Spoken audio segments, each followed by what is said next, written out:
Before the clash of iron or the splintering of a shield wall, the Viking day began with the precise scrape of an antler comb against the scalp. The enduring caricature paints the 9th century Norseman as a filthy barbarian, but archaeological discoveries tell a drastically different story.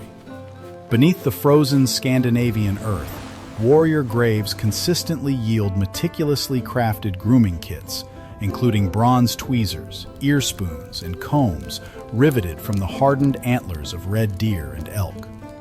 The Old Norse vocabulary betrays this cultural obsession with hygiene. Their word for Saturday translates directly to washing day, an institutionalized weekly ritual of bathing that shocked their European contemporaries. This fastidious cleanliness was so profound that it sparked international outrage.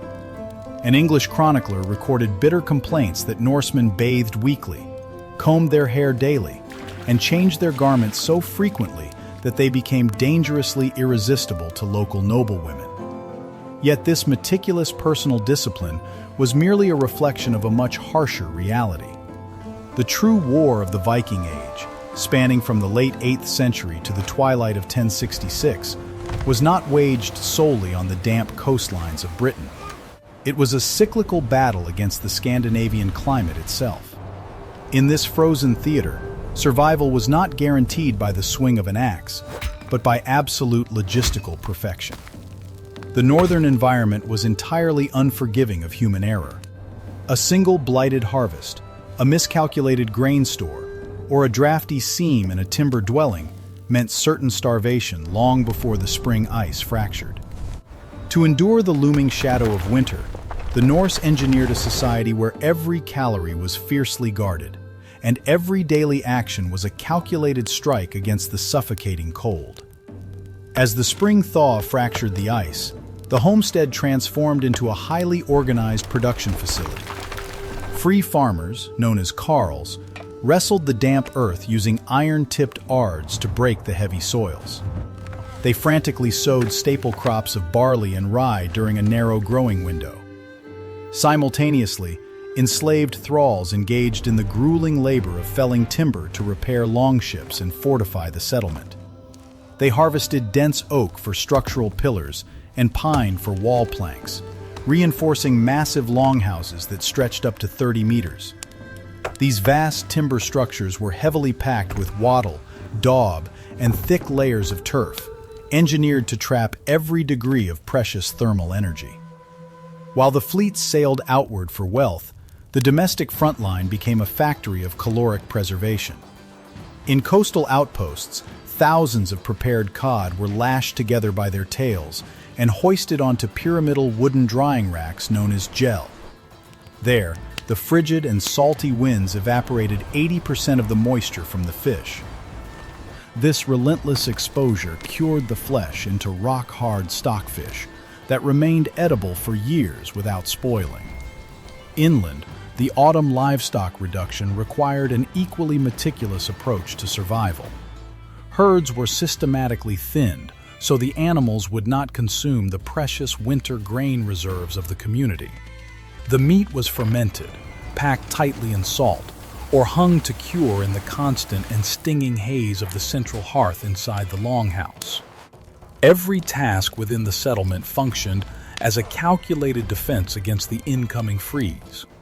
This society remained bound by a rigid hierarchy of labor, where idleness was a direct invitation to starvation. When the summer fleets finally departed, the survival engine of the settlement was transferred entirely to the female head of the household. This shift in agrarian authority was absolute and legally binding. Her elevated status was not projected through iron weaponry, but through heavy bronze oval brooches pinned directly to her wool apron dress. From these ornate fixtures hung a single critical artifact, a heavy bronze key. This key physically unlocked the heavy timber chests of the estate, granting her total control over the guarded winter food stores and dictating the delicate balance of community survival. The daily routine required an exhausting campaign of industrial manufacturing to outpace the incoming freeze. Women engineered the winter dairy production, churning massive quantities of milk into heavily salted butter and a dense fermented cheese curd known as skyr. This vital protein was packed tightly into large wooden vats to resist the rotting damp of the northern climate. Simultaneously, they commanded the complex textile production required to insulate their families against lethal temperatures. Beneath the Scandinavian soil, female graves remain packed with the quiet tools of this domestic front line, revealing iron weaving battens, bone wool combs, and dense soapstone spindle whorls. This command extended far beyond the isolated rural homestead and into bustling urban trading centers like Birka and Hedeby. Excavations of female graves in these commercial hubs frequently yield finely calibrated merchants' weights and folding bronze scales. These women were active participants in a vast economic network spanning from the North Atlantic to the Islamic world. In the brutal mathematics of 9th century survival, the domestic sphere was never a place of subservience.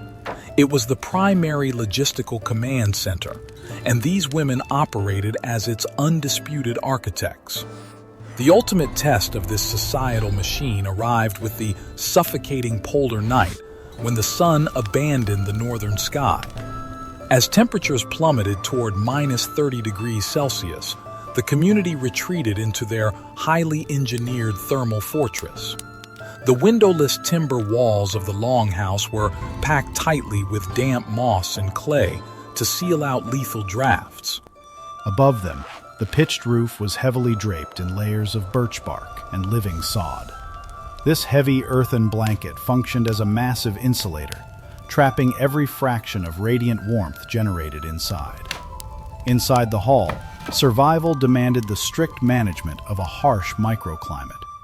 A central hearth burned continuously, filling the upper rafters with a stinging haze of thick wood smoke.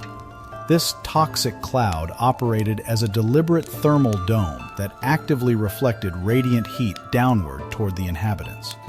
Because freezing air pooled naturally across the damp earthen floor, families slept on wide wooden planks raised half a meter into the warmer draft. At the far end of the structure, prized cattle and sheep were penned indoors, providing massive biological space heaters despite the heavy stench of their manure. Enduring these dark months was a profound psychological trial that pushed the human mind to its breaking point. Dozens of people shared a single enclosed space, relying on a grim and fatalistic cosmology to prevent their social fabric from fracturing. They lived in the ancestral shadow of Fimbulwinter, the prophesied 3-year freeze of unending darkness that would herald the end of the world. This apocalyptic belief system framed their agonizing winter not as an unfair tragedy, but as a mandatory existential test. They did not hope for comfort in the freezing dark. They merely expected to endure. When the sea ice finally fractured, those who emerged from the smoke-stained longhouses immediately resumed their grueling agrarian cycle. The turning season offered no reprieve, demanding a rapid return to felling timber and securing caloric reserves. This relentless environmental pressure forged a society defined by absolute logistical mastery. It was this exact capacity for survival that pushed their oak-keeled ships far beyond the European mainland. By the late 9th century, they colonized the volcanic shores of Iceland, and by the year 1021, their timber and sod outposts stood on the frozen edge of North America. The enduring legacy of this era is not found in the sensationalized violence of coastal raids or the stolen silver buried beneath English fields. It is etched permanently into the quiet and sunken earth of their isolated farmsteads. This history survives in the rusted iron weaving battens, the meticulously polished antler combs, and the dense soapstone spindle whorls. These artifacts remain in the soil beside the women who actively kept their communities from starving. They were a civilization built by people who calculated the exact physical cost of extreme northern weather and engineered a domestic machine to outlast it. Today, the massive oak and pine pillars of their great halls have long since rotted back into the damp soil. All that remains of these highly engineered thermal fortresses are faint post holes scattered across the Scandinavian dirt. The same stinging and sub-zero winds that once battered those windowless timber walls still howl across the deep fjords. The winter ice remains exactly as unforgiving as it was over a millennium ago. This frozen landscape serves as a silent and enduring testament to the brutal environment that forged their existence.